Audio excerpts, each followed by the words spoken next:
অনেক দূরে নদী ছিল, এখন তো ভেঙে চলে এসেছে, সামনে চলে গেছে। আমরা কিভাবে থাকবো এত লোকজন এখানে? এইভাবে পরিস্থিতিতে আমরা আছি, খুব সাবধানে। নদী কাছে চলে এসেছে, কি করব বলো? কয়েক বছরে এইভাবে হয়েছে, এইরকম নদী খেয়ে চলে। আপনাদের তো জন্ম এখানে, আপনারা আমাদের দেখেছেন। জন্ম এখানে, এইভাবে দেখছি নদী খেয়ে চলে এসেছে। প্রত্যেক বছর কি দুর্যোগ এলে? প্রত্যেক বছর যদি এইভাবে আসে, আমরা কিভাবে থাকবো বলো? এইভাবে গাং খেয়ে চলে এসেছে, কিভাবে বসবাস করে আমরা থাকবো?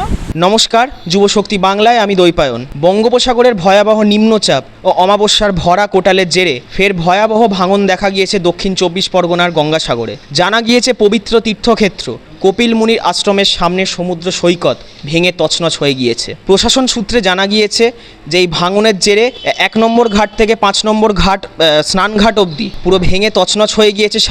তার সাথে বৈদ্যুতিক খুঁটি এবং বড় গাছ ভেঙে উপড়ে পড়ে গিয়েছে। সাথে এটাও জানা যাচ্ছে যে এই নিম্নচাপের জেরে সমুদ্রের ঢেউয়ে উত্তাল এই মুহূর্তে বঙ্গোপসাগর। তার জেরে এই মুহূর্তে সমুদ্রের জল কপিল মুনি আশ্রমের দিকে এগোতে থাকছে। এই জন্যই ইতিমধ্যে চিন্তার হাত পড়েছে স্থানীয় বাসিন্দা এবং স্থানীয় ব্যবসায়ীদের মধ্যে। কারণ যদি সমুদ্রের জল যদি মন্দিরের মধ্যে ঢুকে যায়, তাহলে বড়সড় একটা দুর্ঘটনা ঘটার আশঙ্কা থাকতে পারে বলে মনে করে। এই মুহূর্তে ইতিমধ্যেই প্রশাসন এই নিয়ে যথেষ্ট তৎপরতাভাবে কাজ করছে। কোস্টাল থানার ওসি পার্থ সরকার ইতিমধ্যেই ওখানে নিয়মিত টহল চালাচ্ছেন, যাতে কোনো স্থানীয় বাসিন্দা সেখানে কোনোভাবে কোনো দুর্ঘটনায় না আটকে পড়েন। তবে ইতিমধ্যে যেটা চিন্তার বিষয় তা হলো 2027 সালে এই গঙ্গাসাগর মেলাকে আন্তর্জাতিক মানের স্বীকৃতি দেওয়ার পরিকল্পনা করেছে রাজ্যের মুখ্যমন্ত্রী শুভেন্দু অধিকারী। তবে ঠিক 2027-এর আগে, ঠিক বছরখানেক আগে এরকমভাবে কপিল মুনির আশ্রমের সামনে যে সমুদ্রের সৈকত এভাবে ভেঙে গেল, এভাবে যে ভাঙন দেখা গিয়েছে, তা ইতিমধ্যেই একটা প্রশাসনের কাছে বড়